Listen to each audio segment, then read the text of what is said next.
Buenos días.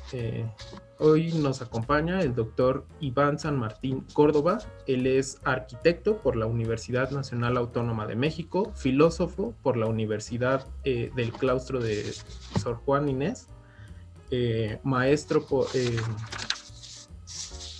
en urbanismo por la UNAM y doctor en arquitectura por la Universidad Politécnica de Cataluña. Buenos días, doctor. ¿Qué tal, Pablo? Muy buenos días a todos. Adelante, por favor, gracias por la invitación. Claro, pues el día de hoy nos reunimos justamente para platicar un poco más acerca de la publicación que tenemos. Justamente encontramos este libro de manera digital entre los recursos que tiene la Facultad de Arquitectura y se trata de este que lleva por título Del Batallón al Compás, 100 años de aportaciones arquitectónicas de los ingenieros militares, de 1821 a 1921. Pues bueno, nos interesa conocer un poco más acerca de todo este trabajo y empezar justamente por la coordinación del libro. Nos gustaría saber cuál es el origen de esta publicación. Sí, gracias. Pues digamos, evidentemente uno tiene pues sus campos, digamos, de estudio. En este caso el mío es de la historia de la arquitectura en México y en algunos lugares de Latinoamérica, fundamentalmente del siglo XIX al siglo XX, ¿no? Sin embargo, los proyectos de investigación a veces se suelen dar pues de manera imprevista y van creciendo conforme uno va encontrando diferentes cosas hasta que llegan a ser ya propiamente un proyecto institucional de investigación, ¿no?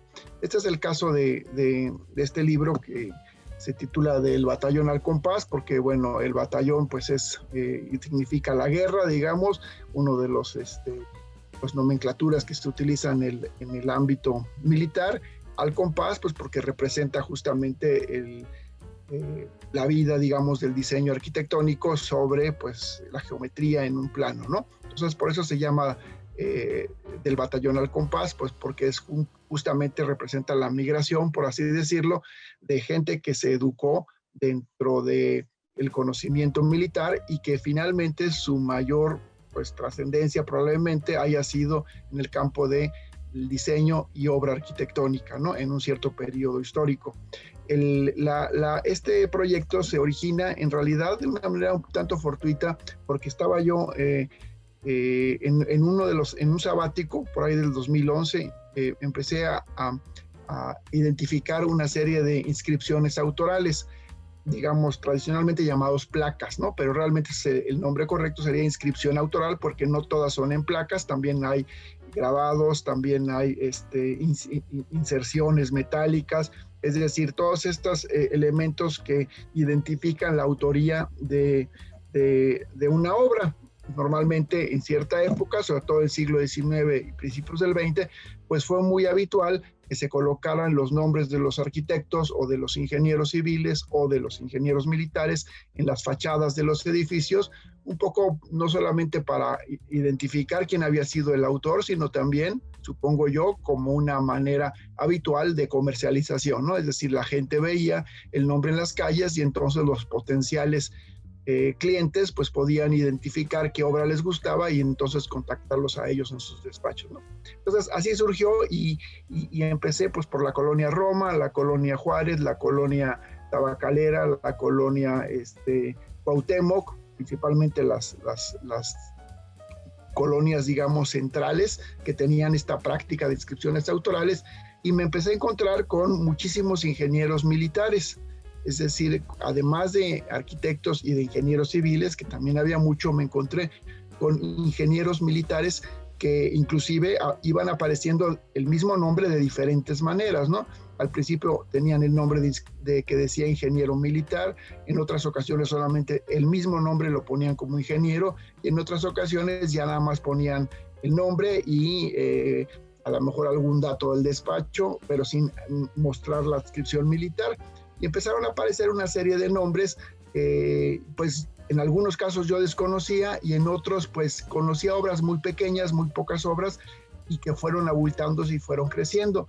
De esa manera pues se generó mi interés por trabajar propiamente la autoría de los ingenieros militares durante el periodo del siglo XIX y principios del XX, ¿no? porque también en el mismo ejercicio de investigación me encontré que a partir de los años 20 y 30 empiezan a desaparecer los ingenieros militares en las inscripciones autorales. Hay muy pocos casos en los cuales aparece la inscripción militar de algún autor, por lo cual se ve que es una práctica que al menos en mostrarse fue disminuyendo, ¿no? Tal vez sí lo siguieron haciendo, pero ya no con esta, digamos, visibilidad militar, ¿no? Fue un periodo muy histórico. Así surgió un poco, Pablo, esta investigación.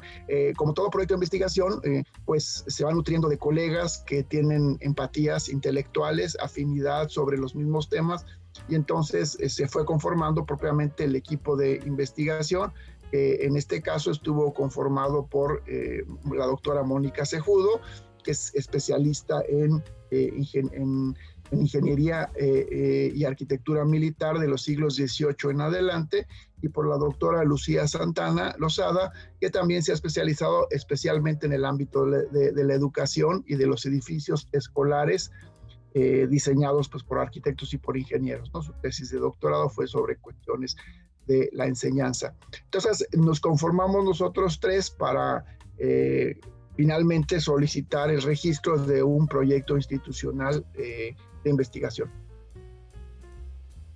Claro, y es justamente otra de las cuestiones que encontramos en el texto. ¿Cómo surge este proyecto PAPIT? Mira, los proyectos PAPIT a los que somos de la UNAM nos es muy, muy conocido, ¿no? Casi todos hemos de alguna manera terminado desarrollando un proyecto PAPIT. El nombre es muy largo, pero son proyectos para la innovación intelectual y tecnológica dentro de la propia universidad. Creo que funciona más si te cuento de dónde provienen. La universidad, la estructura, digamos, institucional de la UNAM, tiene una dirección que se llama Dirección General de Apoyo al Personal Académico, DGAPA, por sus siglas, digamos. Entonces, la DGAPA es una dirección que se encarga de apoyar todo el desarrollo académico de los profesores e investigadores de la universidad.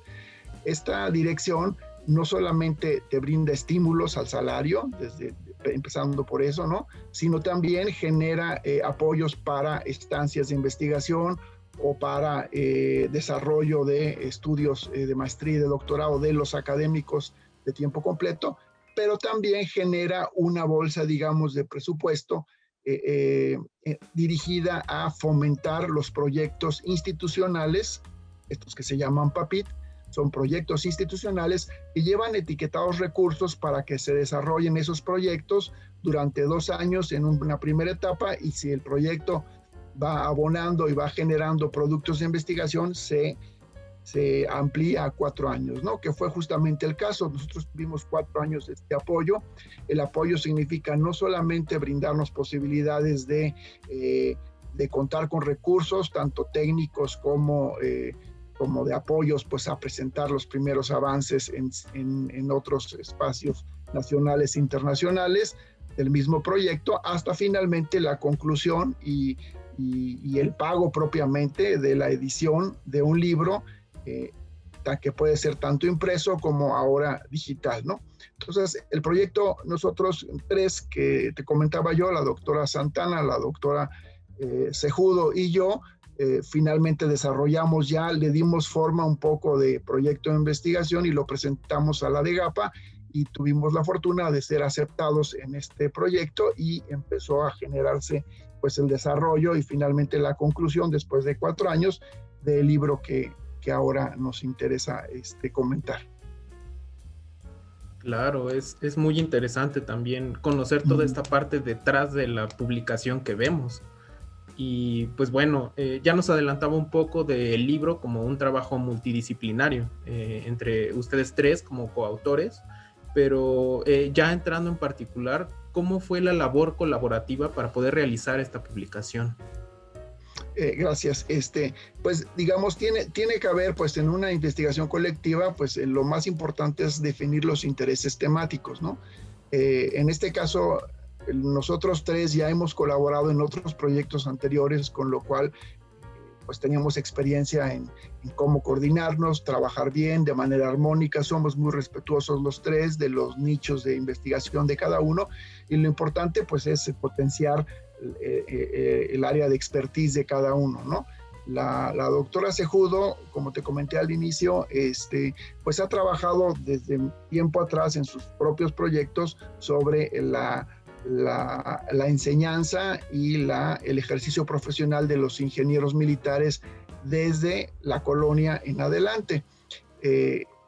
Aunque el libro se aboca básicamente a siglo XIX y principios del XX, ella ya ha tenido publicaciones sobre las raíces de la formación y desarrollo de los ingenieros militares. Tú has de recordar que durante la época virreinal, pues fue fundamental el papel de los ingenieros militares, sobre todo propiamente en el ámbito de la edificación con fines defensivos, ¿no? Se hicieron baluartes, se hicieron murallas, se hicieron destacamentos, se hicieron muchas cosas pues para defender, sobre todo marítimamente, defender los territorios españoles que estaban en América. Entonces ella ya ha trabajado mucho esta, digamos, línea histórica, con lo cual su interés dentro de este proyecto PAPIR, que ahora comentamos, fue justamente trabajar en dos ámbitos, ¿no? Por uno, todo lo que hicieron los ingenieros militares en el siglo XIX en el ámbito de su profesión, es decir, durante el convulso siglo XIX, los ingenieros militares hicieron muchas cosas para la defensa y sostenimiento de los diferentes gobiernos en el siglo XIX, tanto para incluso algunos trabajando con los liberales y otros trabajando con los conservadores, algunos con Maximiliano, otros con Juárez, otros desde antes, otros ya después de Juárez, en los cuales vemos que el papel de los ingenieros militares fue decisivo pues para el propio proceso de la formación de esta nación, ¿no? Después, por otro lado, el interés temático de la doctora Lucía Santana era sobre todo darle un poco de contexto al libro, identificar cuáles eran los elementos, tanto las academias de bellas artes de París, por ejemplo, que influenciaban en México, cuál era el entorno estético y artístico que nutrió a estos ingenieros militares, porque finalmente, si bien su formación es militar, también tomaban influencia de lo que ocurría estética y artísticamente, fundamentalmente en Europa, ¿no? Y también le interesaba el papel de otras academias militares en el mundo, en Estados Unidos y en Francia, y cómo pudieron servir de modelo para la implementación de planes de estudios aquí en México, ¿no?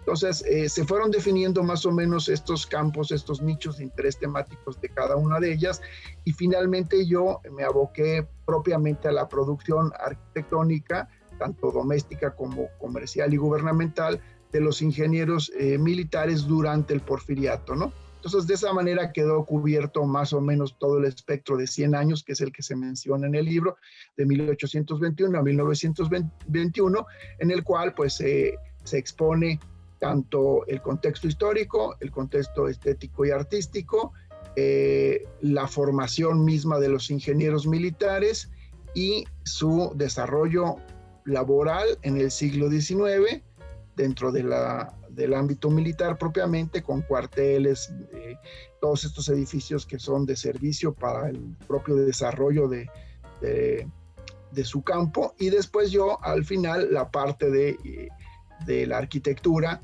hecha por ingenieros militares en el Porfiriato, ¿no? Sí, claro, y justamente el espectro que abarca en cuestiones temporales todo el libro, pues es vasto. En ese sentido, pues, ¿cuál fue el proceso para sintetizar toda la producción profesional que tuvieron estos ingenieros militares? Pues mira, el proceso de síntesis se va dando, digamos, en el nicho de cada uno. Te he de decir que al final yo creo que no fuimos tan buen sintetizadores, porque al final quedó un libro pues de casi, que son pues, 600 páginas, ¿no? O algo así. Entonces, está el libro. Entonces, bueno, pues no sé si fuimos muy buenos sintetizadores, pero bueno, siempre quedan cosas de fuera, ¿no? Siempre las investigaciones nunca son conclusivas. Incluso yo mismo me he encontrado ya después del libro de algunos otros datos que no conocía yo, y de obras inclusive que a lo mejor no fueron incluidas, y que bueno, pues finalmente después supe de ellas, Y esto evidencia que las investigaciones pues nunca se concluyen, es decir, los libros sí tienen fecha de terminación, pero las investigaciones pues intelectualmente continúan, ¿no? Cada uno pues de manera autónoma, que esto nos permite, los proyectos PAPIT permiten que cada uno vaya desarrollando, desde luego se genera un primer índice de la investigación, que no del libro, ¿no? Un primer índice de la investigación.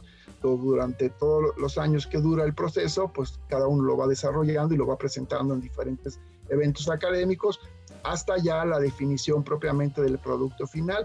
Es decir, el proyecto PAPIT no es el libro, ¿no? El proyecto PAPIT es un desarrollo de investigación durante 4 años donde hay muchas actividades de cada uno de los participantes. El libro es finalmente la conclusión material o digital de nuestra investigación, pero es mucho más, digamos, el proyecto PAPIT propiamente, ¿no? El libro, pues, es, digamos, el resultado natural, pues, de una investigación que debe concluir y debe abonar, pues, a modificar el estado de la cuestión.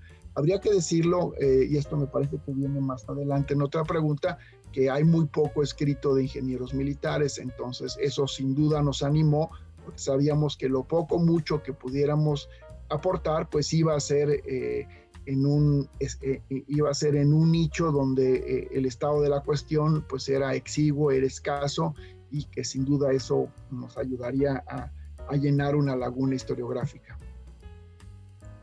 Sí, sin duda, es otra de las complicaciones que leemos dentro del texto, que las fuentes de investigación fueron todo un tema respecto a qué tanta información se podía visualizar sobre toda esta producción, y es justamente hacia donde va la siguiente pregunta. ¿Existe alguna referencia bibliográfica de toda esta producción que tuvieron los profesionistas ingenieros militares?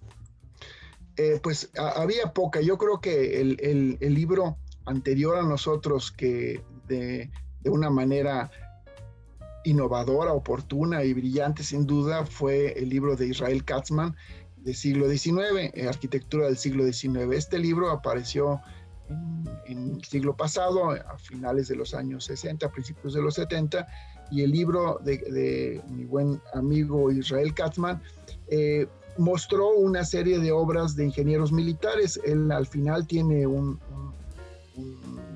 apartado donde incorpora muchas de las biografías de los arquitectos, ingenieros civiles e ingenieros militares. Ese sin duda fue el precedente, digamos, más valioso para iniciar como punto de partida.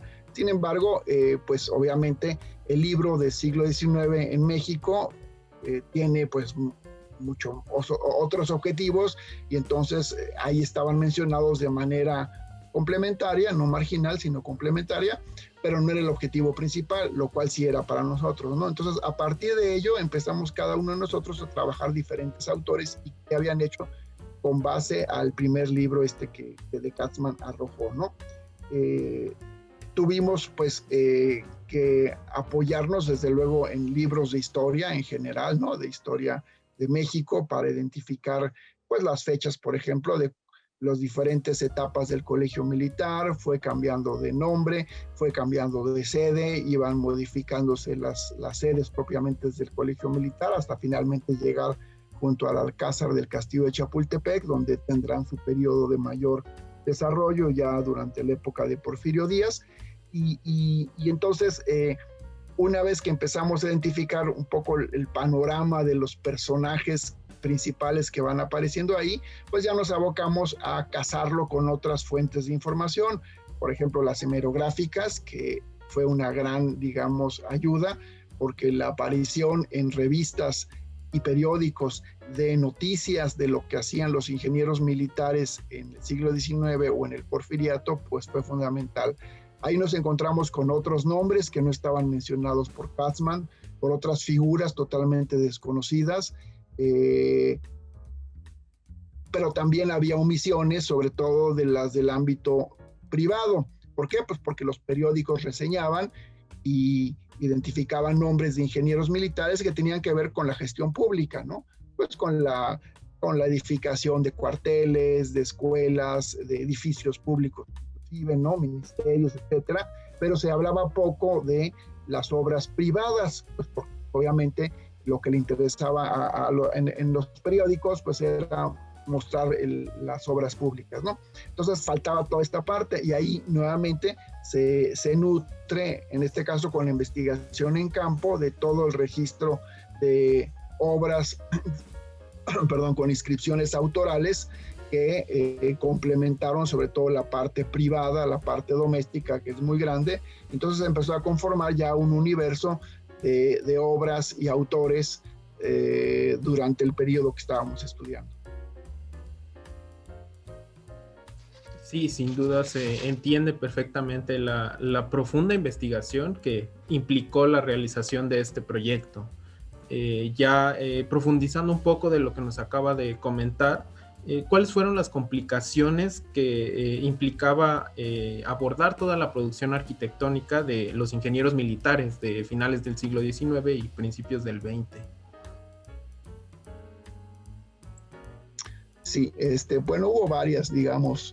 Desde luego la existencia o no de las obras, ¿no?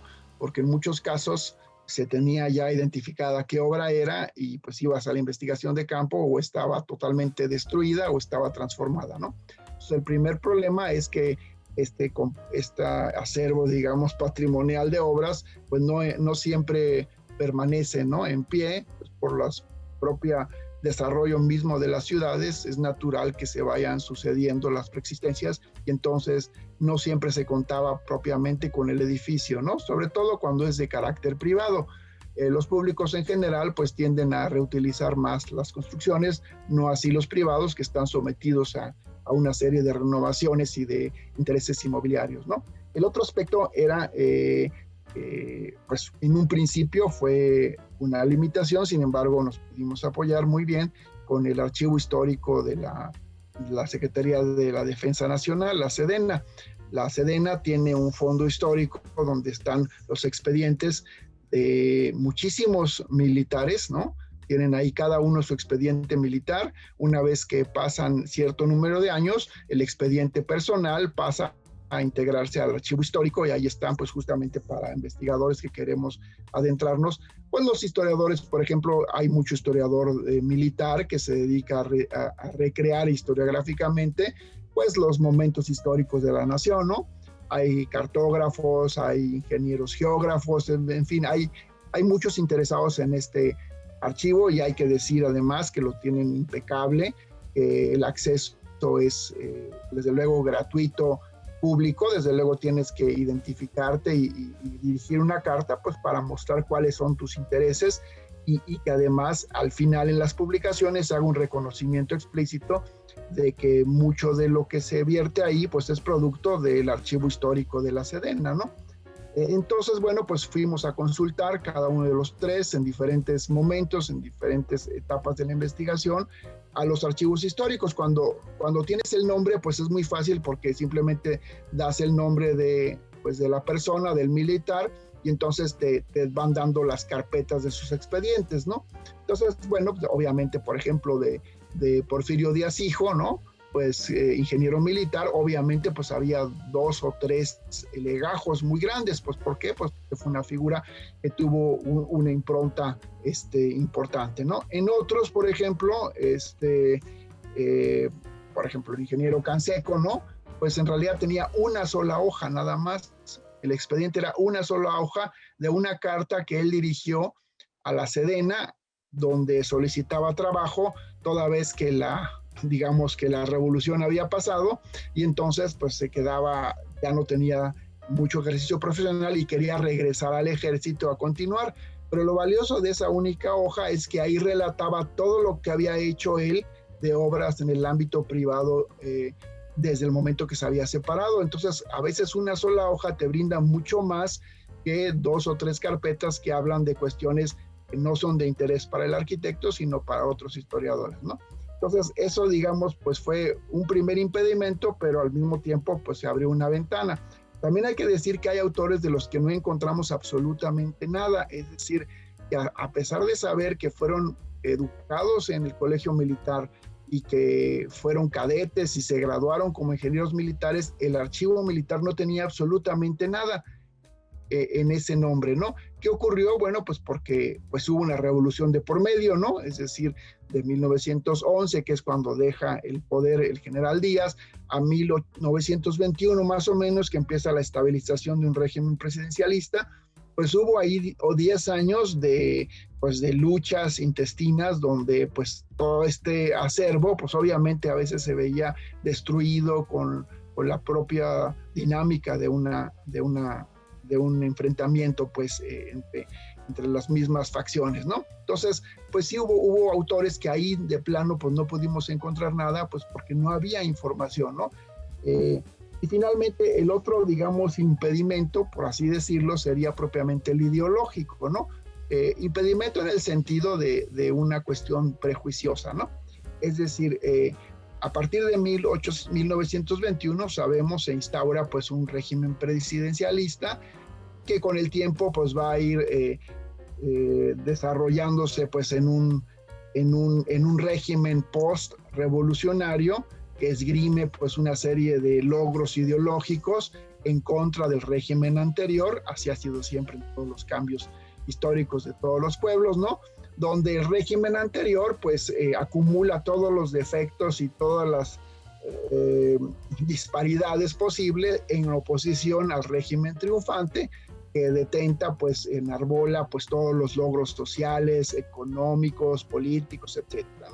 Entonces, todos los gobiernos emanados de la posrevolución que finalmente terminan consolidándose pues en un partido de Estado, ¿no?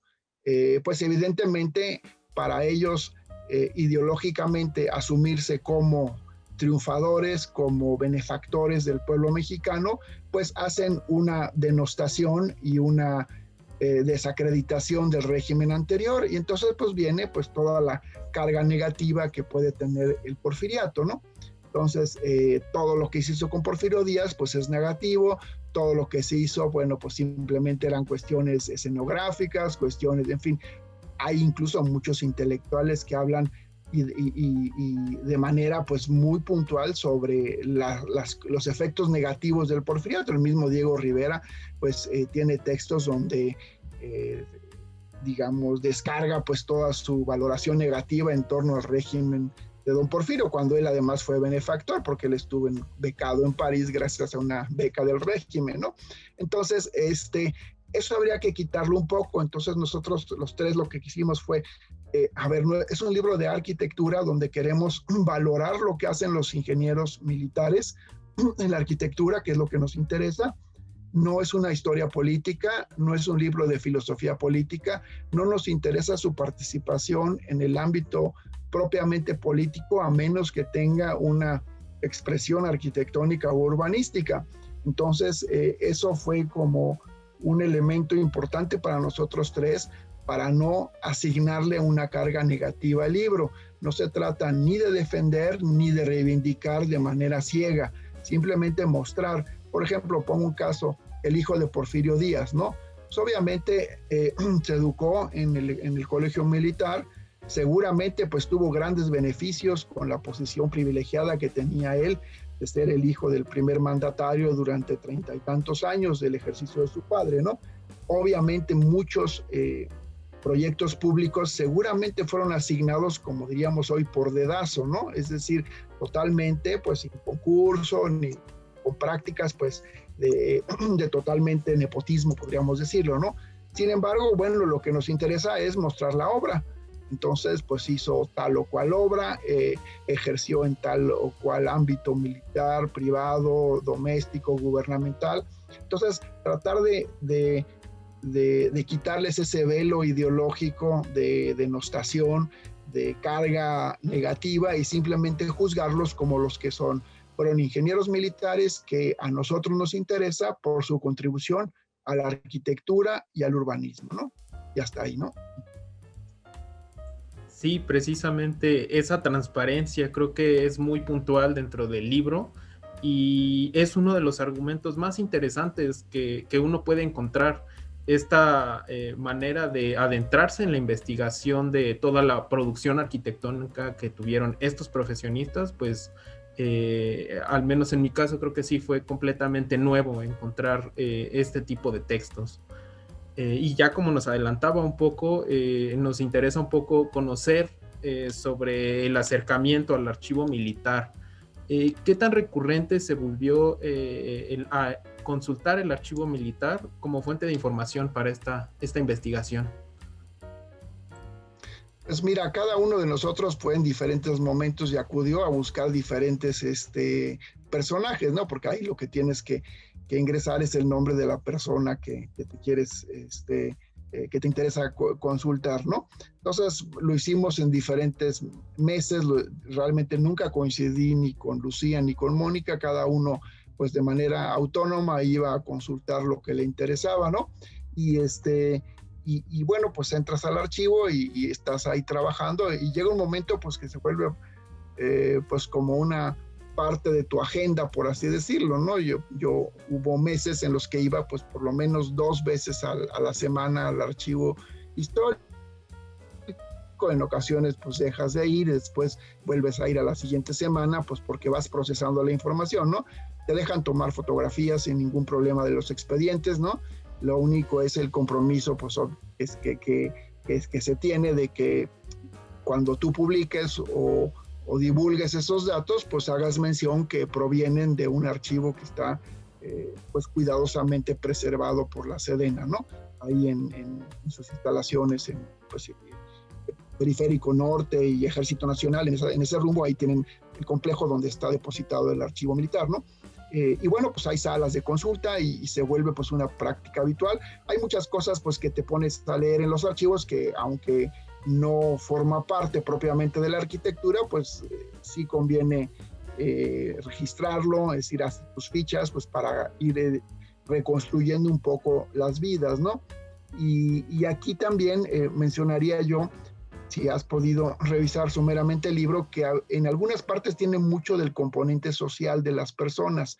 Y esto nos interesaba perfilarlo en el libro. Sí, no solamente es el nombre, la obra y analizar la obra, ¿no? Sino quisimos darle, cuando se podía, darle un contexto social, porque en el caso de los ingenieros militares fue fundamental, ya lo anunciaba yo hace rato, es decir, muchos de ellos estuvieron vinculados al poder presidencial. Entonces, muchos de ellos, por ejemplo, formaban parte de la guardia presidencial del presidente, es decir, el presidente Díaz tenía su guardia presidencial y eran ingenieros militares, compañeros de su hijo, quienes cuidaban al presidente, ¿no? Entonces, estos vínculos sociales era importantísimos destacarlos porque fueron lo que le permitió, en este caso al ingeniero militar, allegarse pues de obras públicas y privadas. Es una historia social que se entrelaza pues con una serie de nexos familiares, consanguíneos, de compadrazgos, en fin, que van tejiendo una serie de redes y contactos sociales, literalmente redes sociales, porque ahora hay muchos que creen que las redes sociales se inventaron desde Facebook para acá, y redes sociales han existido desde hace 7,000 años en el mundo, ¿no? Es decir, yo por eso me gusta llamarles redes sociodigitales a las que se dan en los ámbitos mediáticos, ¿no? Entonces, volviendo, las redes sociales que se tejían en torno a estas figuras es fundamental para la asignación de proyectos, ¿no?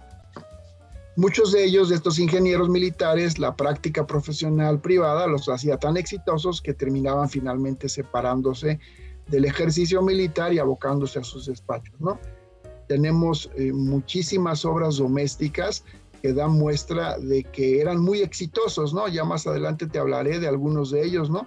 Pero, pues bueno, por ejemplo, Gustavo Peñasco, ¿no? Gustavo Peñasco fue un ingeniero militar oriundo de Veracruz, que una vez que se educa, pide su separación años después, ya que se había,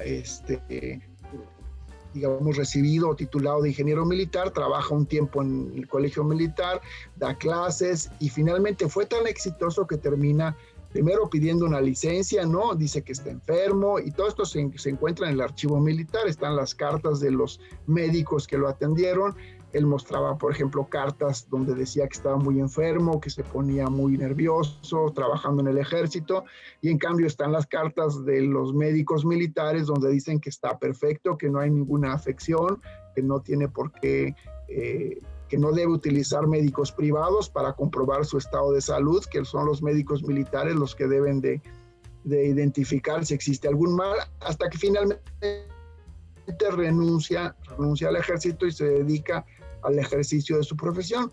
Y por ejemplo, en el caso de Gustavo Peñasco encontramos que de 1912, cuando es aproximadamente cuando es el ejercicio libre de la profesión, pues encontramos cerca de 40 y tantas obras con su autoría, ¿no? Es decir, 40 obras profesionales de edificios domésticos, tanto unifamiliares, plurifamiliares, dúplex, etcétera.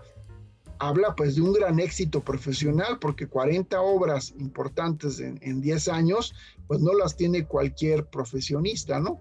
Entonces, encontramos casos así, pero por ejemplo, de Gustavo Peñasco casi no había nada más que su etapa de estudiante en el archivo militar.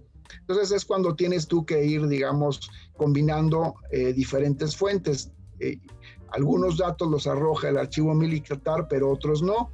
Algunos datos se arrojan por el hallazgo mismo de las obras arquitectónicas, que solamente tienen la autoría, y otras no, ¿no? Entonces, pues eso es un poco algunos de los pues, caminos que son imprevisibles y que el mismo desarrollo de la investigación te va generando nuevas formas de ir evadiendo esos obstáculos, ¿no? Otro elemento también de obstáculos que me preguntabas es propiamente el ingreso al interior de muchos de estos edificios. Obviamente, más en una situación pues donde pues hay siempre un recelo de que algún extraño entre a tu casa, de que pues a pesar de que nos identificamos como investigadores de la UNAM, pues no toda la gente tiene la apertura de que te permita ingresar a sus domicilios, tomarles fotos, hacer una planta arquitectónica, ¿no? Entonces, pues eso es un impedimento, porque hubo obras de las cuales pues solamente podemos intuir a lo mejor la planta arquitectónica por la tipología que arrojan, pero no fue posible pues hacer un levantamiento o hacer un registro fotográfico del interior. En otras no, en otras sí fue posible y no hubo ningún impedimento, ¿no? Otro elemento, digamos, de problema, pues fue la propia existencia del bien, ¿no? Si, por ejemplo, si hay edificios que estaban ahorita todavía dentro del equipamiento militar, si pensemos cuarteles o algún tipo hospital militar o algún tipo de construcción dentro de pues un polígono que pertenece al ejército, pues obviamente no se te va a permitir el acceso. ¿Por qué? Pues porque son instalaciones militares que tienen que tener resguardada su acceso y desde luego pues un nulo permiso de fotografiar ninguna instalación militar, ¿no? Entonces son impedimentos que tú tienes que ver la manera de irlos complementando con otras fuentes alternas, ¿no? Claro, sin duda, esta investigación se halla bastante complementada y es justamente esta reconstrucción la que nos interesa igualmente. Bueno, ya nos adelantaba este acercamiento tanto a libros, un poco a los periódicos de época, pero ¿cómo se logró la reconstrucción histórica de todo el desarrollo profesional que tuvieron los ingenieros militares que se muestran en el libro? Pues ahí viene un poco el ejercicio de síntesis, ¿no? A partir de muchas fuentes se va tratando de reconstruir tanto la vida social de ellos, ¿no? Cuando se puede restituir, como el desarrollo profesional, primero vinculado con su formación en el ejército, ¿no? Es decir, como educandos, pues, educados en el colegio militar, pues tienen además ciertas características de disciplina, de formación militar. Todos ellos pues tuvieron que tener prácticas en el ejército, ¿no? Como alumnos, hasta que finalmente se titulan, cumplen con sus años de compromiso con el ejército y empiezan a ejercer, ¿no? Y así se va conformando cada uno de estas vidas. De repente, pues a lo mejor hay alguna que otra omisión, ¿no? Probablemente a lo mejor hay algún ingeniero militar que hizo mucho y que desafortunadamente no pudimos detectarlo, o porque no fue publicada sus obras, por ejemplo, en El Mundo Ilustrado, que fue una revista semanal que nos sirvió muchísimo para identificar las obras públicas sobre todo, y algunas también privadas cuando hay fotos de las calles de la Ciudad de México, ¿no? Pero hubo seguramente omisiones que tampoco tenían el hábito de mostrar su nombre en las obras, y a lo mejor están ahí en la colonia Roma, en la colonia Juárez, sus obras, para no tener inscripción autoral, pues son invisibles, digamos, para la historiografía, ¿no? O bien ingenieros militares que igualmente trabajaron mucho, pero que su vida en el ejército fue corta, no tuvieron ningún tipo de crecimiento dentro de las filas militares, con lo cual pues sus archivos militares pues son prácticamente nulas su información, ¿no? Entonces, sin duda, pues un libro siempre recorta y siempre es justo para unos e injusto para otros, ¿no? En este caso, la injusticia es que seguramente hay autores que falta por rescatar y que no fue posible identificarlos, ¿no? Si tú revisas el libro, verás que fundamentalmente tiene obras en la Ciudad de México, ¿no? Y esto, bueno, pues porque aquí es donde estaba el poder, y desde aquí, en una tradición centralista de Estado, pues desde aquí se ejercía el poder y se construía, ¿no? Sin embargo, también tratamos, en la medida de lo posible, de incluir obras que ellos hacían en los estados de la Federación, ¿no? Tenemos obras registradas en Puebla, en Veracruz, en Yucatán, en Monterrey, en Sinaloa, en fin, en diferentes lugares que van apareciendo obras en las cuales estaban trabajando, ¿no? Algunos de ellos son cuarteles que los enviaban destacados a alguna entidad federativa, y ahí desarrollaban propiamente el ejercicio de su profesión como ingenieros militares, y en algunos otros casos pues también aprovechaban y hacían a lo mejor alguna obra doméstica que les encargaban por ahí, ¿no?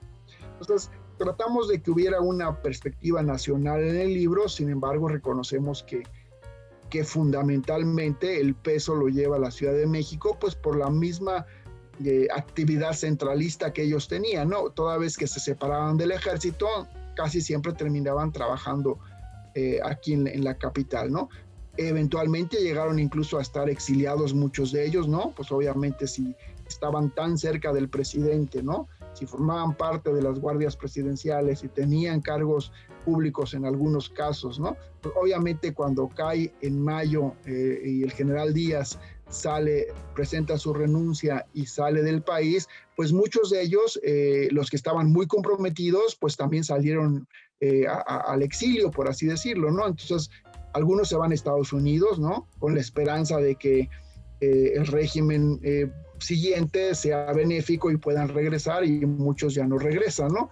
Otros se van a Cuba también. En Cuba creen que la cercanía con Cuba les va a permitir regresar en cualquier momento a continuar con su labor, pues tanto como militar como privada, ¿no? Y otros se van a Europa, a Francia, Alemania, España, donde inclusive pues en ocasiones se pierde hasta el rasgo, se pierde hasta el rastro que van dejando profesionalmente. De algunos inclusive ni siquiera sabemos cuándo murieron, no sabemos las fechas de sus muertes. ¿Por qué? Pues porque se fueron del país y no ha sido posible identificar la fecha de su defunción, ¿no?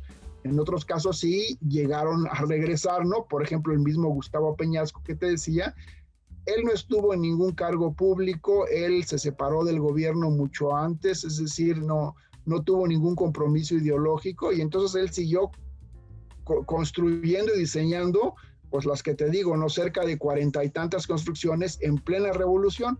El libro, si tú te fijas, termina en el siglo, dice 1921, y este 1921 lo quisimos poner porque en efecto, aunque la revolución empieza, el movimiento armado empieza en el 10 y la salida de Díaz es en el 11, realmente los 10 años del movimiento armado se perpetuó arquitectónicamente hablando el mismo tipo de producción Es decir, muchas de las obras que nosotros vemos en estas colonias centrales, nosotros decimos, son de estilo porfirista, ¿no? En un reduccionismo, porque no existe así algo así como estilo porfirista, ¿no? Pero decimos, son de la época porfirista. Y es que en realidad estos 10 años de revolución se siguió construyendo en la Ciudad de México, se siguieron haciendo casas, se estuvieron haciendo edificios plurifamiliares, de todo tipo de tipologías se siguieron construyendo. Y entonces por eso es que quisimos tomar hasta 1921, porque en realidad, aunque había un movimiento armado y había elementos de convulsión política, esos 10 años es la continuación desde el punto de vista arquitectónico de las mismas, digamos, pues las mismas tendencias estilísticas y arquitectónicas del régimen anterior, ¿no? Sí, sin duda, pues es muy interesante conocer esa parte, comprender justamente toda la producción que tuvieron, y en ese sentido, pues un poco de lo que leemos en el contenido del libro es la formación de los ingenieros militares, que pues bueno, ¿qué implicaba la formación de un ingeniero militar en el colegio militar?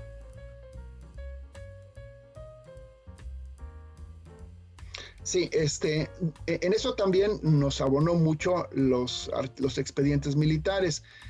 El expediente militar estaba compuesto desde la hoja de ingreso, la hoja de inscripción, se ve la edad a las que ellos llegan, ¿no? En algunos casos llegaban de 14 años, de 15 años los jóvenes, los adolescentes prácticamente.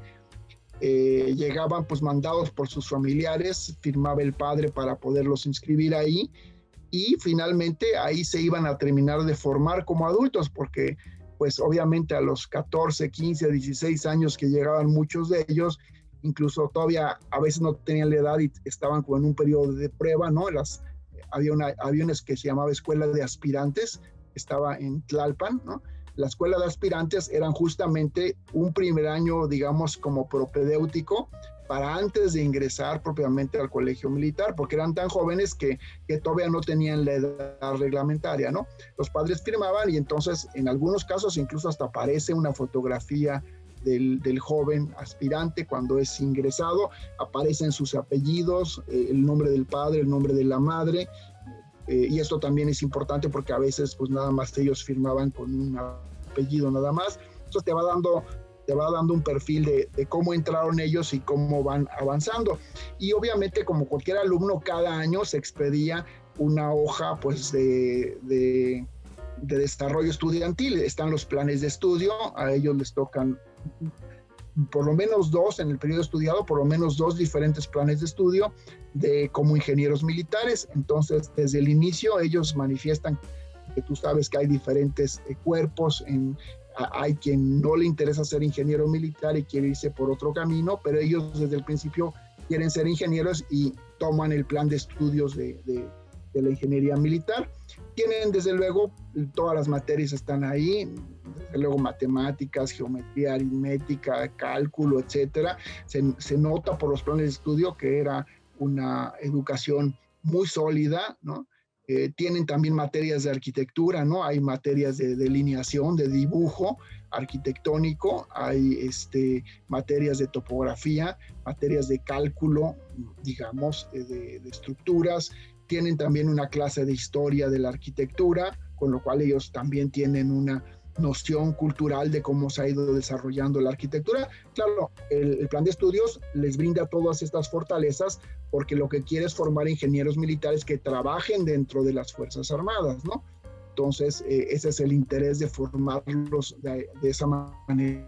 Entonces, todas estas materias materias optativas o complementarias que les permitían terminarlo en menos tiempo, ¿no?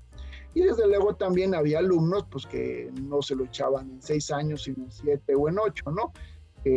Incluso terminaban sus créditos, como ocurre en la actualidad, ¿no? Que terminan sus créditos y a lo mejor se empiezan a vincular al ámbito laboral y hasta años después, un par de años después, logran terminar con sus estudios, ¿no? Entonces todo esto se va registrando en el expediente militar, vamos, hasta vienen los arrestos que tuvieron los muchachos y por qué se les arrestaba y se les castigaba, ¿no? Por ejemplo, de Porfirio Díaz, hijo, pues ahí te dicen por qué lo arrestaban, se subía a las azoteas a fumar, a veces se escapaba de la escuela y regresaba al día siguiente, en ocasiones no estudiaba, lo encontraban rayando las bancas, ¿no? En fin, te va reconstruyendo un poco la propia vida estudiantil de los alumnos, ¿no?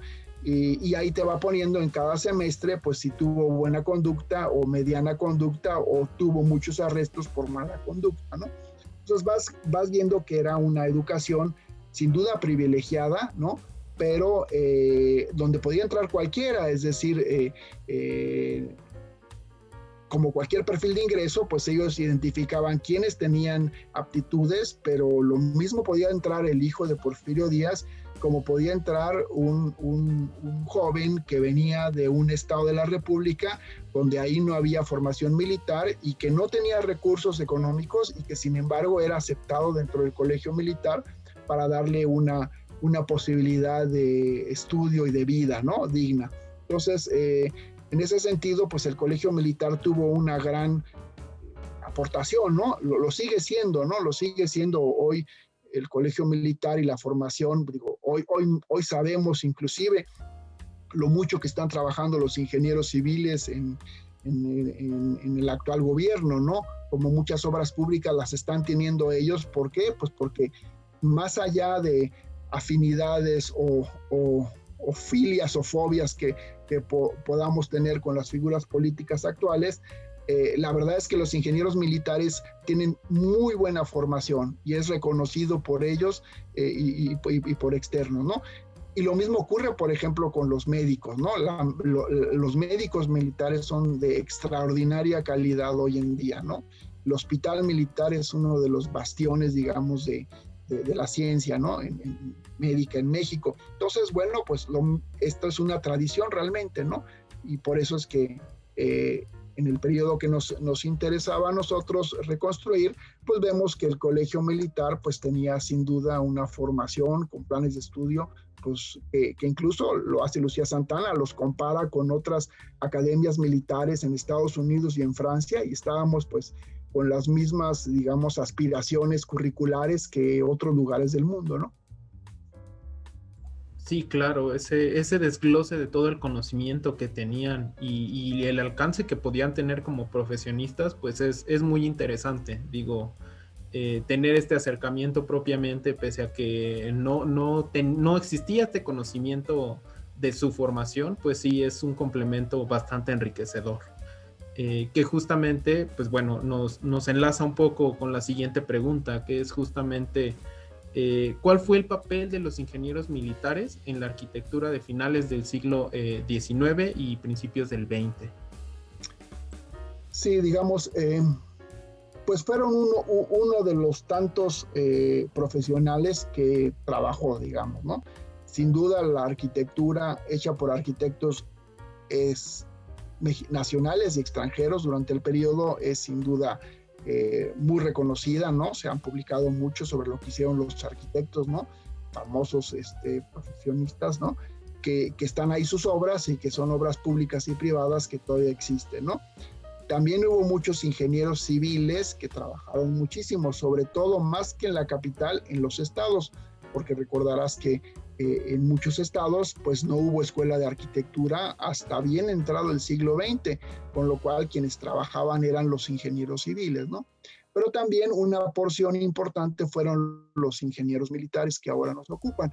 Ellos construyeron muchas edificaciones gubernamentales, tanto del ámbito militar como civiles. Por civiles entiendo pues los edificios de gobierno que el régimen necesita, ¿no? Oficinas, ministerios, direcciones generales, en fin, caminos, carreteras, puentes, ¿no?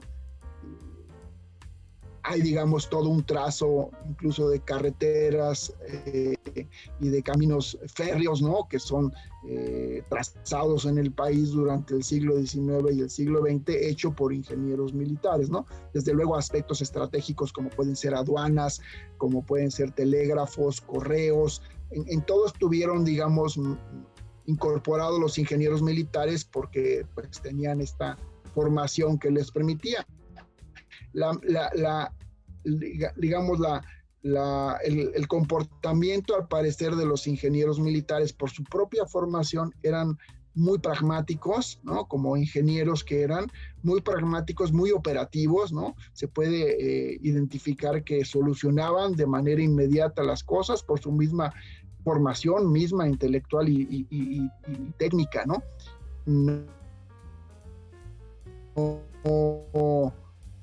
No se mezclaban en debates teóricos, ¿no? Como sí lo hacían los arquitectos, ¿no? Tú puedes rastrear pues todos los debates intelectuales que había en el gremio de los arquitectos, donde pues, se pueden a discutir qué es el eclecticismo, qué son los neos, qué es el historicismo, si debe haber una identidad nacional o no, si debe haber una arquitectura mexicana o tenemos que copiar. O sea, el ingeniero militar no se metía en esos debates. Él tomaba la necesidad arquitectónica, construía un programa de necesidades, presentaba al cliente público o privado las alternativas y lo construía de manera eficiente, rápida y económica, ¿no? Es decir, entonces, en ese sentido, pues fueron profesionistas que construían mucho por estas capacidades que tenían. No, ninguno de ellos fue innovador en el sentido ni teórico ni morfológico, ¿no? Inclusive pudimos detectar que su abanico de historicismos es mucho más reducido, ¿no? Es decir, salvo una obra, por ejemplo, neogótica que yo detecté de un ingeniero, en realidad, por ejemplo, el neogótico no les interesaba mucho, el neorrománico y otro tipo de neos, pues que el neoprehispánico, que también interesó mucho a los arquitectos del Porfiriato, a ellos no les interesaba o no tenían conocimiento sobre ellos o simplemente preferían irse a lo seguro, y si lo seguro era un eclecticismo decimonónico, pues sobre eso se abocaba, ¿no? Entonces, su abanico de posibilidades morfológicas era mucho más reducido que el arquitecto, que ese sí sabía pues darle al cliente una gran posibilidad de expresiones estilísticas, ¿no? Lo que sí tenía el ingeniero militar es ir incorporando elementos de prefabricación. Ellos usualmente incorporaban, sobre todo en los entrepisos y en algunos también apoyos, metían elementos de prefabricación. Ellos sabían calcular y utilizar la estructura metálica, sin duda. Sabían construir estaciones de tren, sabían construir rieles de caminos férreos, y entonces utilizaban estos mismos elementos estructurales en la construcción. También utilizaban mucha prefabricación en los materiales para los muros, ¿no? Se daban cuenta pues que la piedra pues era cara, si la estereotomía, labrar la piedra para hacer adornos, todo esto era caro y hacía onerosa la construcción. Y entonces lo que hacían ellos, en lugar de utilizar los muros de piedra o de tabique, que además el tabique también implica pues una mayor lentitud pues para alzar el muro, un muro de tabique que tiene que hacerlo un oficial competente, lo que hacían eran compraban, incluso hasta producían los blocks, digamos, de tabique prensado, ¿no? El tabique prensado que venía de influencia, digamos, inglesa, pues era este tabique que era producido en fábricas, de tal manera que las prensas, digamos, en una industria sacaban propiamente los tabiques ya con una resistencia, el cocimiento les permitía una rigidez y una solidez idónea tanto para muros de carga como para muros divisorios, y propiamente en el proceso constructivo era mucho más rápido y fácil. Entonces, digamos que el ingeniero militar se abocó más a la respuesta inmediata, operativa, más que a los debates teóricos o a las especulaciones morfológicas que les interesaba a los arquitectos, ¿no? Sí, es muy enriquecedor conocer esta parte. Sobre todo, pues, la diferencia que había entre la producción que tenían ellos de arquitectura respecto a los profesionistas arquitectos. En ese aspecto, y ya casi cerrando esta sesión, ya nos adelantaba un poco, pero profundizar más acerca de qué características estéticas y constructivas podemos encontrar en la obra de estos diferentes ingenieros militares. Digamos que la expresión estilística, como lo comentaba yo, básicamente es pues de un historicismo decimonónico que incorpora pues neoclasicismos, neorrenacimientos, y alguna influencia tal vez de la arquitectura industrial inglesa, ¿no? Con la austeridad que tienen pues la construcción industrial que se puede incorporar a la vivienda, ¿no? Desde el punto de vista tipológico, en el ámbito propiamente doméstico, pues los ingenieros militares probaron diferentes modos de producción de vivienda, tanto unifamiliares como dúplex, como, digamos, edificaciones plurifamiliares, ¿no? Entonces, con privadas en algunos casos o edificios de departamentos en otros casos, ¿no? Entonces, nuevamente no les interesaba especular en diferentes formas de agrupación de viviendas, ¿no? Ellos iban a lo seguro, tomaban las tipologías y las realizaban sin ningún tipo de interés por innovar desde el punto de vista habitacional algo, ¿no? Iban propiamente a lo seguro, ¿no? A las tipologías que ya estaban pues probadas, ¿no? Usaban la prefabricación e inclusive hemos detectado que tenían una especie como de catálogo de modelos, ¿no? Particularmente en la colonia Roma vemos que hay ciertos fragmentos de fachadas que se repiten en diferentes predios y todos ellos corresponden a lo mejor a uno o a dos ingenieros militares.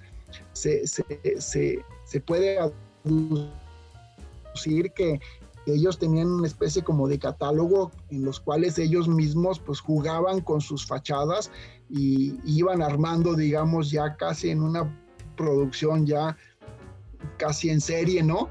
Sus propias viviendas para vender, ¿no? Inclusive no está comprobado, pero seguramente tenían una dimensión inmobiliaria, ¿no? Porque hemos visto que de repente hay 4 o 5 predios, todos muy angostos y todos hechos por el mismo ingeniero militar.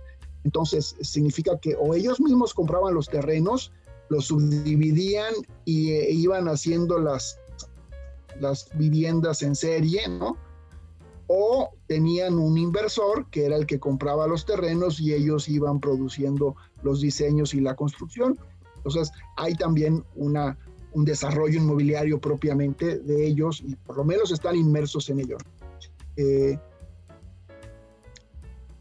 En las construcciones gubernamentales, que también buena parte del libro los toca, ahí no, ahí evidentemente pues los edificios de gobierno, los ministerios, todos los edificios públicos, pues ahí simplemente tenían que servir propiamente a lo que demandaba en este caso el poder, ¿no? El mismo por ejemplo, Salvador Echagaray, algunos lo ponen Echegaray, pero es Echagaray porque así aparece en su documento militar, ¿no? El mismo Salvador Echagaray pues construyó, por ejemplo, varias penitenciarías, varios hospitales, varios asilos para dementes, ¿no? Él estuvo también colaborando en la Castañeda cuando la diseñó y Porfirio Díaz Hijo en colaboración con Salvador Echagaray, ¿no? O la escuela normal, que era originalmente el uso primigenio, ¿no? La escuela normal para maestros que está en Popotla, en la calzada México-Tacuba, que era hecha por Porfirio Díaz Hijo, ahí sí diseño y construcción de él, ¿no? Más adelante esta escuela normal, pues ya sabemos, vendrá la revolución, Venustiano Carranza la convertirá en colegio militar y ahí estará el colegio en la antigua normal hasta que es pasado pues a las instalaciones actuales del sur de la ciudad, ¿no? Otros edificios gubernamentales que han sido destruidos, pues como el manicomio general de la Castañeda, que estaba ahí en Mixcoac y que pues durante varias décadas funcionó como institución de salud, implementando pues las teorías médicas de la época, ¿no? Que se tenía para los enfermos mentales, y que finalmente pues fue desmontado, destruido en su mayor cantidad, si bien el edificio de ingreso fue el pabellón de ingreso, el edificio principal fue desmontado y fue reconstruido de manera privada por los rumbos de Amecameca para como casa de campo y después ya como casa de ejercicios para una institución eclesiástica, ¿no? Entonces, pues muchas cosas existen y otras cosas han sido destruidas, pero pues finalmente eso es parte del propio devenir histórico, ¿no? Los que nos dedicamos a la historia de la arquitectura, pues obviamente quisiéramos que se conservara todo, ¿no? Pero también eso es inviable, ¿no? Las ciudades son no organismos, las ciudades son sistemas que están siempre en constante dinamismo, que hay influjos económicos y políticos que las van haciendo que se vayan transformando, ¿no? Que sin duda hay patrimonio que tiene que ser conservado porque contienen elementos de valor positivos para la propia ciudad, ¿no? Pero también hay elementos que hay que saber que no van a subsistir, pues porque no tienen los valores arquitectónicos y culturales que merezca que sean conservados por los siglos de los siglos, ¿no? Es decir, no todo se puede conservar, pues, ¿no? Habrá cosas que sí lo merezcan y habrá cosas, pues, que no tienen ese valor y que tendrán que dejar paso a nuevas expresiones culturales, ¿no? Sí, sin duda, pues es muy peculiar y sobre todo sigue siendo muy complicado abordar ese tema de la conservación. Pero pues bueno, ya como una última cuestión, me interesa precisamente abordar algo que pues se estuvo platicando a lo largo de la sesión y que bueno, en general mencionar tanto quiénes son los ingenieros militares como algunas de sus obras que podemos encontrar en la publicación. Sí, mira, tengo aquí, bueno, el libro, más o menos, se puede descargar de manera gratuita, pues habla de varios autores, nada más te mencionaría varios, por ejemplo, en la cuestión de arquitectura gubernamental, pues tenemos desde luego la preeminencia del hijo de Porfirio Díaz, ¿no? De Porfirio Díaz Ortega, hijo del mandatario, que construyó mucho, incluso también hubo proyectos que no construyó, ¿no? Unos de ellos, por ejemplo, el Panteón Municipal de Pachuca está en pie y lo pueden ir a visitar y tiene ahí la inscripción autoral de Porfirio Díaz Hijo.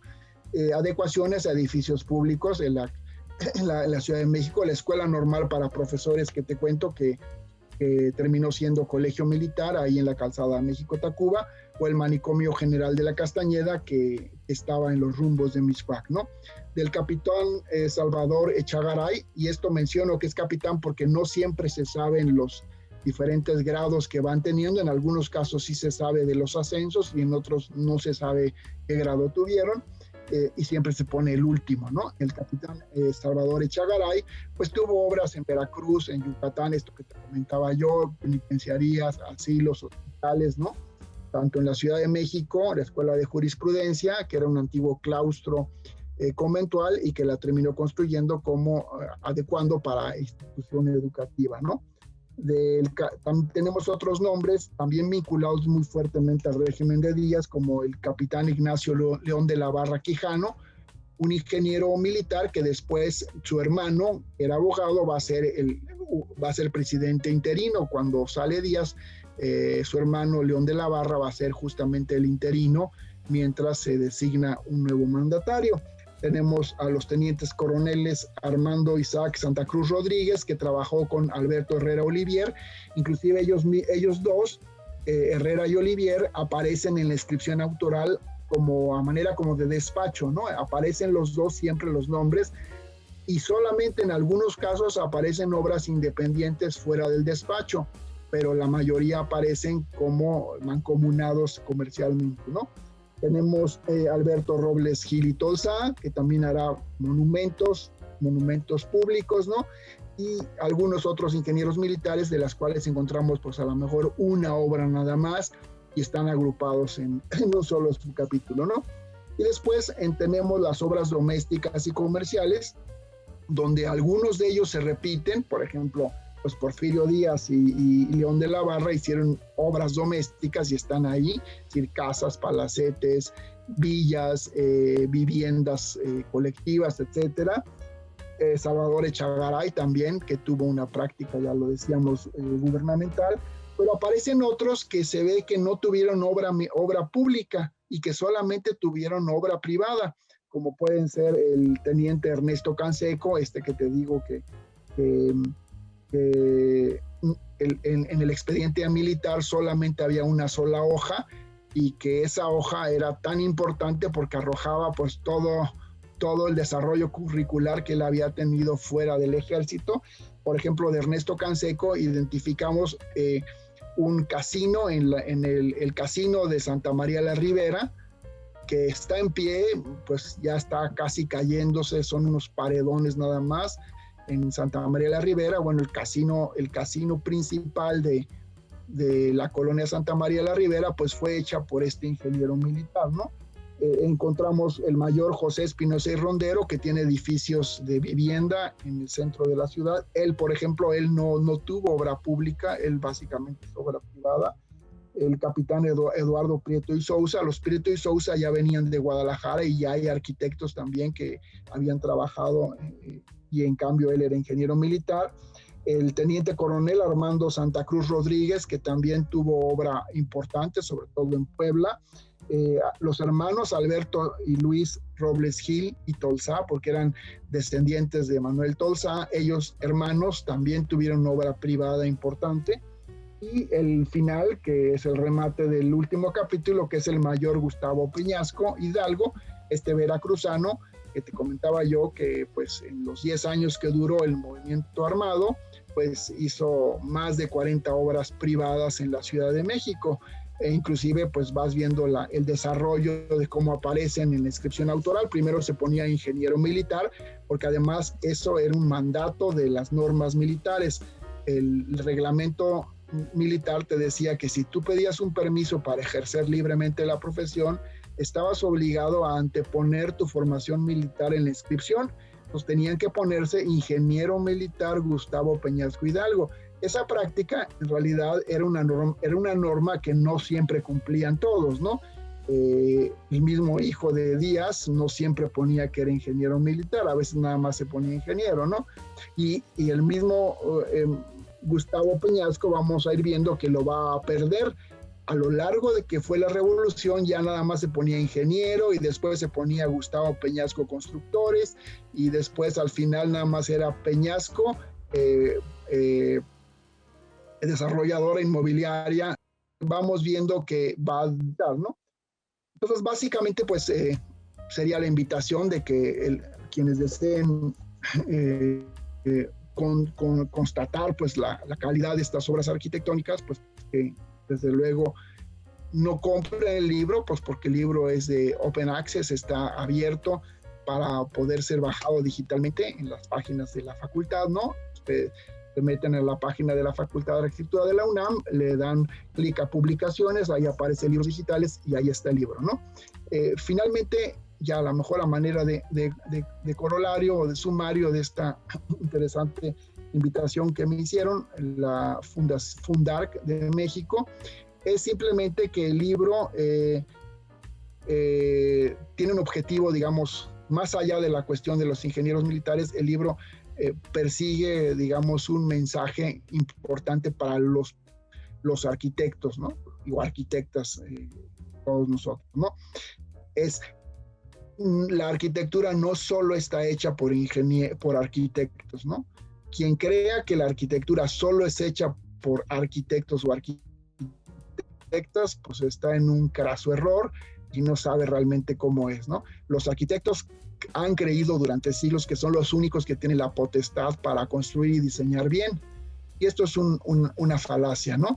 Toda la historia del desarrollo arquitectónico a nivel nacional o mundial nos muestra que pues hubo muchos hombres, especialmente hombres o mujeres, que construyeron y que no tenían el título de arquitecto, ¿no? incluso ni siquiera sabemos, es decir, ¿quién construyó la pirámide del Sol? No sabemos ni el nombre, ni sabemos si existía una figura profesional que tuviera esta, digamos, homologación a lo que hoy es un arquitecto, ¿no? Entonces, la arquitectura no es hecha solo por arquitectos, ¿no? La misma producción social de la vivienda, pues sabemos que el 70% de lo que se construye en este país no es hecho por arquitectos, es hecho por autoconstructores, por la participación social de los propios habitantes que construyen sus propias viviendas, sin ningún tipo de orientación profesional, ¿no? Con pros y contras que ello puede tener, ¿no? Entonces, lo que nos interesa mostrar en el libro finalmente es que entendamos que la arquitectura es un producto cultural y por lo mismo social, en el cual a veces participan los arquitectos, ¿no? Pero no siempre. También hay otros actores, como puede ser el ingeniero militar, que tenía las habilidades para construir una buena parte de la producción de la arquitectura en el siglo XIX y principios del XX, y desde luego, pues constructores también, no tienen ningún título, que también construyeron, que sería otro tema también para abordar, y finalmente los ingenieros civiles, que también se llevan otra buena tajada del pastel, por decirlo así, que hicieron muy buena arquitectura y que tampoco son arquitectos, ¿no? Entonces, eso es un poco el mensaje final, ¿no?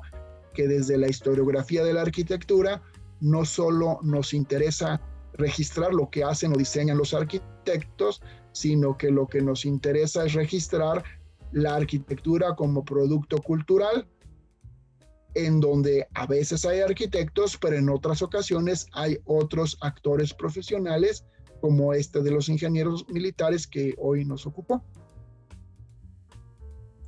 Claro, este acercamiento en particular, por nuestra parte, tenía un gran interés, tanto por el contenido como el argumento que sustenta la publicación, y tener esta oportunidad de platicar con usted, revisar un poco el contenido del libro, pues es muy enriquecedor, tanto para este proyecto como para cuestiones de investigación.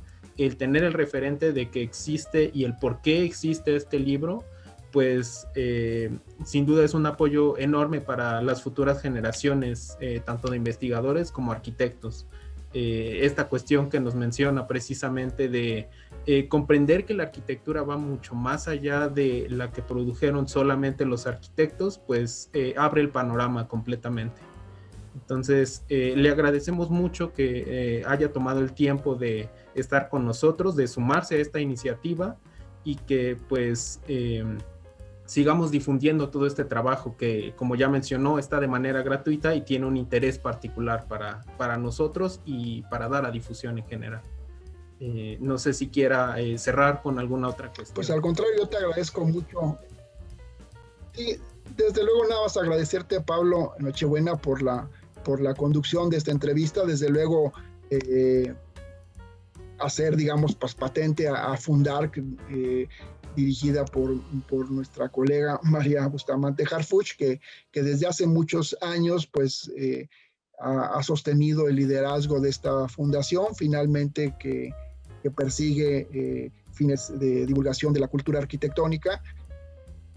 Yo creo que es encomiable y desde luego siempre deseamos que continúe cada vez más fortaleciéndose, y en este caso, como académicos de la UNAM, pues no somos más que agradecidos de que pues se interesen en nosotros, se interesen en lo que hacemos en nuestro ámbito de la investigación, y bueno, pues también agradecer a nuestra Facultad de Arquitectura de la UNAM, pues que para mí ha sido mi casa formativa, mi institución que me mandó a estudiar al extranjero, y la facultad que me acogió a mi regreso y que me dio la posibilidad de trabajar pues en lo que más me gusta, que es pues la investigación en arquitectura, y pues más que nada pues manifestar que me siento agradecido de poder hacer lo que más me gusta, que es esto, ¿no?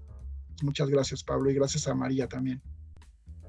Qué gusto que lo haya disfrutado. Pues de nuestra parte solamente quedaría externar la invitación a que conozcan el trabajo del doctor Iván San Martín Córdoba, igualmente pues tengan este acercamiento tanto a sus publicaciones como a lo que ha estado haciendo la facultad en el apartado que ya se mencionó, libros, y pues los invitamos a que nos sigan en todas nuestras redes sociales, tanto de Fundark como de la facultad, y estén pendientes a todo lo que haga el doctor Iván San Martín. Muchas gracias. Al contrario, muchas gracias a todos por escuchar. Hasta luego.